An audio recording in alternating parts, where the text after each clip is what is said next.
So Christmas Eve, I believe it's Christmas week already. Jeez. Christmas Eve, Raiders, Steelers, prime time, night game in Pittsburgh. It's our one really huge road trip this season. Brutal, right? Winter game, East Coast, rough road trip. Steelers -3. 50-year anniversary of the Immaculate Reception, and of course, it'll be just days after Franco Harris passed away. I'm still salty about that fucking draft bullshit. Like, it's fucking our pick. Yeah. Right?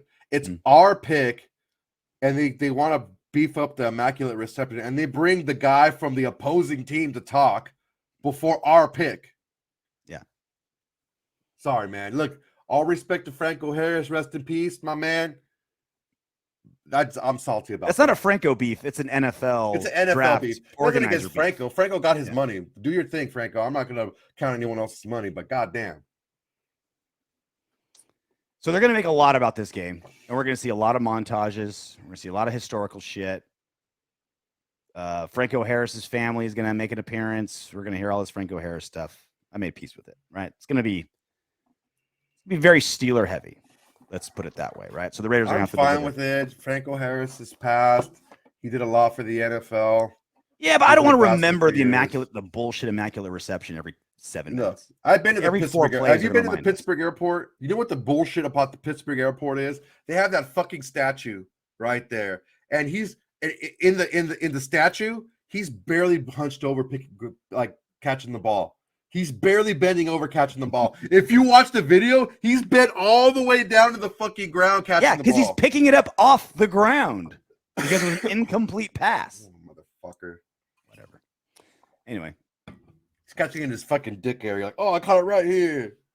Raiders now on a 4-1 run in the last 5. 4-1 since Derek Carr cried. See if that can continue. Winnable game for the Raiders, I guess. I mean, Steelers defense, they allow 4.2 yards per carry. It could be a big Jacobs day. It could not be, depending on what they scheme. Now with Darren Waller and Hunter Renfrow back, let's see how opposing defensive coordinators handle it now. It's like, all right, what do we can't just bracket Davante and load up the box for Jacobs. Like, they got other players now.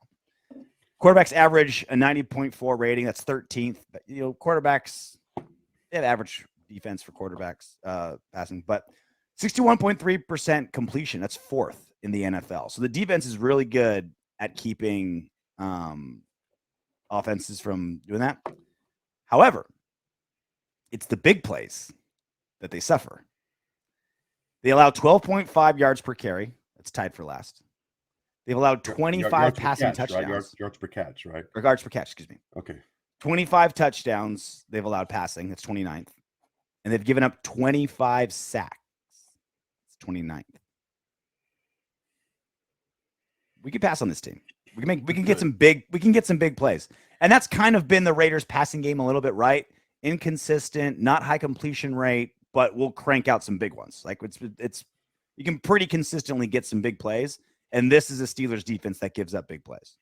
They give up big plays. Here's kind of like the balance of all this. We don't know what kind of weather we're going to be seeing in Pittsburgh on that day. Mm-hmm. We have a quarterback that's not used to throwing in that kind of weather. He also is one of the worst on-target percentage passers in the league this year. I don't know. It can go either way. Because if this team's like, all right, cool, we're going to take Davante out of the game, which is what New England did, make you if we're like, yeah, we'll let Keelan Cole beat us. Yeah. You know what I'm saying? Like, I think Pittsburgh will be okay with that. Right? I don't know, man. I don't know. I don't think it's going to be as easy as that. I think we may have some rough sledding in store. I still think I'm not saying it's easy. I'm saying it's our offense, our passing offense is boom or bust, and the Steelers defense passing wise is boom or bust. So that's what I'm saying. I think it'll be one of those like low completion percentage for Carr, but like a 3 touchdown game because they're gonna. They just give up touchdowns. They do. I honestly think that. I mean, knowing what I know of McDaniels and how he's run his system, we're still going to see a lot of running. It'll be balanced. It'll be balanced. Yeah. It should be. Well, I think like last week when Carr threw the ball 38 or 39 times, we're like, why did he throw so much? Well, one, it was the penalties, right? The penalties put us back a lot in the early downs. In the early downs, yes, because they were. But also because we lost a couple, Parham and a couple linemen. I don't think they can run the ball as well as they wanted to either. I think they were kind of like, all right, we're not moving the ball the way that we want to because of these injuries. The good news is we should get these linemen back. Alex Bars, Jackson Barton, Dylan Parham all practiced. 0 White 2. Everybody practiced this week. So we should get that optimal line that we like. Hooray, right? Alex Bars is back. Yay, wonderful. But still, like I think that was the optimal line, right? It was. That's the one that was playing the best. The one that was playing together, the best, right? Currently what we have right now, right? We agreed, right? The best line, that 5 guys, Colton, Andre, Parham, Bars, Illuminor, those are right now. Those are the 5 that were playing the best. 5 playing the best. It's our best option, right? So let's get them back out there. For the Steelers, they got some skill players that didn't participate in practice. We're recording this Wednesday night. Deontay Johnson, Najee Harris didn't practice today.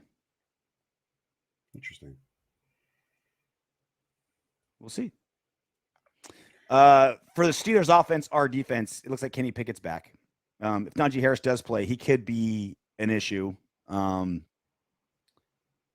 run D was trash against the Pats. Remember, that was what we were looking forward to. Like the defensive front was looking pretty good, but against some bad O-lines for a few weeks. It's like, all right, how can they do against the Pats? Not well. Not good. And the Raiders passing defense, even though we played Mac Jones and we finally shut down a quarterback, we didn't shut him down so well that we're still not last at most things. We still are giving up 100 rating. That's last. And we still only have 4 interceptions. That's tied for 30th. So Kenny Pickett's definitely a quarterback that could eat up this defense. We've been eaten up by far worse quarterbacks than Kenny Pickett. Yeah, he hasn't been doing too bad lately. Is it going to be Kenny Pickett? Because last week it was still your boy, Mitchy baby. All reports are saying that Pickett should be back. He's still listed as questionable, but he was a full participant in practice. So look, man, if Kenny Pickett plays against our defense, this is like everyone's coming out party has been against our defense. Davis Mills, fucking the carcass of fucking Matt Ryan, all these dudes have their fucking game of their fucking year against us. If we don't get pressure, which we normally don't, any quarterback in the NFL can eat us apart. Congratulations for making it all the way to the end of our video. If you want Darren Waller to catch 20 touchdown passes next season and for Max Crosby to have 30 sacks, go ahead and subscribe and click the next video.